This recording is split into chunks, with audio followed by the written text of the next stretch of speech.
Fala aí família, Caio aqui. Hoje a gente vai estar dando sequência à série de estudos sobre a conversão do apóstolo Paulo e esse é o segundo vídeo. Se você não assistiu o primeiro ainda dá tempo, vai lá no vídeo anterior, coloca lá para assistir, valeu? Queria ler com vocês a sequência do texto no versículo 10 do capítulo 9 de Atos, que diz assim: Em Damasco havia um discípulo chamado Ananias. O Senhor o chamou numa visão. Ananias? Eis-me aqui, Senhor, respondeu ele. O Senhor lhe disse, vá à casa de Judas na rua chamada à direita e pergunte por um homem de Tarso chamado Saulo. Ele está orando. E numa visão viu um homem chamado Ananias chegar e impor-lhes as mãos para que voltasse a ver. Respondeu Ananias, Senhor, tenho ouvido muita coisa a respeito desse homem e de todo o mal que ele tem feito aos teus santos em Jerusalém. Ele chegou aqui com a autorização dos chefes dos sacerdotes para prender todos os que invocam o teu nome. Mas o Senhor disse a Ananias, vá, este homem é meu instrumento escolhido para levar o meu nome perante os gentios e os seus reis, e perante o povo de Israel. Mostrarei a ele o quanto deve sofrer pelo meu nome. Então Ananias foi, entrou na casa, pôs as mãos sobre Saulo e disse, Irmão Saulo, o Senhor Jesus que apareceu no caminho por onde você vinha, enviou-me para que você volte a ver e seja cheio do Espírito Santo. Imediatamente algo como escamas caiu dos olhos de Saulo e ele passou a ver novamente. Levantando-se, foi batizado e depois de comer recuperou as forças. A cena é exatamente essa.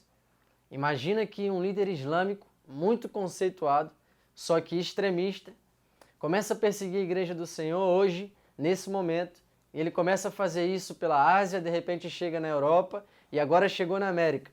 E não só isso, imagina que esse homem tem a autorização das autoridades máximas da sua crença e da sua religião.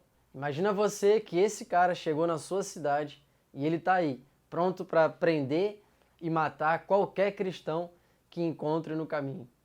Agora imagine que Deus apareça a você numa visão e diga, filho ou filha, eu ordeno que você vá em determinada rua, encontre este líder, pregue o evangelho para ele e seja um instrumento de cura em sua vida. Mano, a nossa reação não seria outra. Nós iríamos fazer como Ananias fez, questionar a Deus. Deus, mas esse cara, esse líder, veio até a nossa cidade justamente para me matar e a fama dele a essa altura já correu o mundo inteiro. Ele é um grande perseguidor da igreja, é um terrorista, não é meramente um líder conceituado, é mais do que isso. É alguém que está comprometido com a causa de destruir, parar, sabe, o crescimento da igreja do Senhor. A nossa reação seria a mesma, nós iríamos nos espantar com essa ordem de Deus. E foi exatamente assim que Ananias reagiu ao chamado de Deus. Quando Deus diz para Ananias encontrar o então fariseu Saulo de Tarso, grande perseguidor da igreja, como nós vimos no primeiro vídeo, a reação de Ananias foi imediata. Ananias questiona Deus quanto a esse chamado. E ele diz, Deus, mas a fama de Saulo, a fama desse homem já é muito grande. Ele chegou até aqui para nos perseguir, para nos prender, para nos matar. E o Senhor manda que eu vá até ele pregar o evangelho. Só que Deus responde a Ananias. E na resposta de Deus ele troca a sua ótica. Deus não vê Saulo como Ananias o via e como talvez todo mundo na época o via. Deus o via como um apóstolo que levaria o evangelho aos gentios e aos reis. Então Ananias, ao ouvir essa resposta de Deus e ao compreender na consciência aquilo que Deus havia determinado, ele troca a sua ótica. Ele não enxerga mais Paulo como um terrorista, como um perseguidor da igreja. Ele passa a enxergar Paulo como Deus o enxerga, um apóstolo para os gentios, útil para o ministério da pregação do evangelho, nesse tempo em que alcançaria todas as nações. Enquanto muitos enxergavam Paulo, inclusive Ananias um deles, como um perseguidor da igreja, como um terrorista, como alguém que jamais se adequaria no evangelho de Jesus, Deus o enxergava como apóstolo dos gentios. Enquanto todos enxergavam Paulo como um fariseu perseguidor da igreja, e alguns, como os cristãos da época, enxergavam Paulo como um terrorista que tentava assolar a igreja do Senhor, Deus o via como um servo útil e fiel à causa do evangelho e à causa de Cristo. E assim também Ananias entendeu e se sujeitou a essa visão de Deus a respeito de Paulo. Agora o que vai marcar no texto é quando Ananias chega até o encontro de Paulo e diz, irmão Saulo. Uau, mano, isso deve causar um espanto muito grande no coração de Saulo. Isso deve ter causado um espanto muito grande no coração de Paulo. Uma vez que Paulo sabia que ele tinha chegado lá para justamente perseguir os cristãos e agora um cristão chega até ele e o chama de irmão, Isso é constrangedor demais. Só alguém que ouve o Senhor tem a capacidade de dizer isso. Só alguém que tem vida de oração e vida de estudo das Escrituras, de conhecimento de Deus, pode ser chegar até o maior perseguidor da igreja daquela época e o chamar de irmão.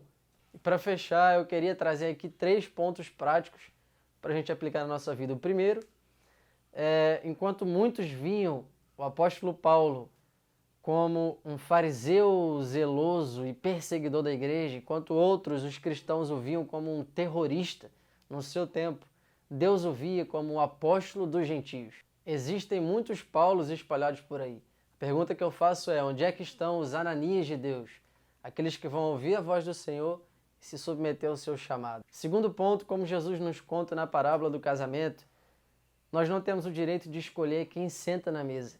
A ordem é: vá pelas ruas e convide todos os que encontrarem no caminho. A ordem de Deus é: pregue o evangelho a tempo e fora de tempo, em toda e qualquer circunstância. Nós fomos chamados para pregar o evangelho. Nós não temos direito de escolher a quem pregar. A ordem é: pregue. Como ouvirão se não há quem pregue? Como crerão se não há quem exponha a mensagem de arrependimento das Escrituras Sagradas? Ananias foi esse canal e o instrumento que Deus usou para alcançar o então fariseu Saulo de Tarso, que era conhecido por muitos como um terrorista, mas pelo Senhor e por Ananias como um apóstolo para os gentios. Pregue o evangelho a tempo e fora de tempo. Nós não temos o direito de escolher quem senta na mesa. Nosso dever é convidar a todos da qual encontramos no caminho para o dia do grande banquete do Senhor Jesus, no qual estarão assentados sobre a mesa do grande banquete todos que pertencem à família de Deus, todos no qual Deus escolheu e não nós. Foi assim com a vida do apóstolo Paulo, e Ananias foi o instrumento escolhido por Deus para que chegasse até esse homem e o chamasse de irmão, que mudaria completamente a sua vida dali para frente. Terceira coisa para finalizar, se você assistiu o primeiro vídeo, você vai entender o que eu vou falar aqui agora. A história da conversão do apóstolo Paulo não é sobre Estevão, o primeiro mártir cristão. Não é sobre Ananias, o instrumento de Deus no qual ele usou para alcançar Paulo. Embora Agostinho diga que se Estevão não tivesse orado, a igreja não teria tido Paulo, e embora a gente saiba que Ananias tem um papel crucial na conversão do apóstolo, a história de Paulo e da conversão de Paulo não é sobre esses homens, mas também não é sobre o próprio apóstolo. A conversão de Paulo não é sobre ele mesmo. A conversão de Paulo é sobre o caráter e o ser de Deus. É sobre quem Deus é e sobre o seu poder para perdoar os nossos pecados. É sobre o que Deus é poderoso para fazer, em nos tirar das trevas e nos trazer para o reino da sua luz. A história da nossa vida, assim como a história de Paulo, não deve apontar para nós mesmos, deve apontar para o nosso Criador, aquele que nos formou no ventre da nossa mãe e que nos deu desígnios antes mesmo de tudo existir, aquele que pode dar sentido à nossa existência, o Criador da nossa vida e aquele no qual nos formou para um propósito. Não importa o que o mundo pensa de você, o que as pessoas ao redor pensam de você e nem mesmo o que você pensa a seu respeito.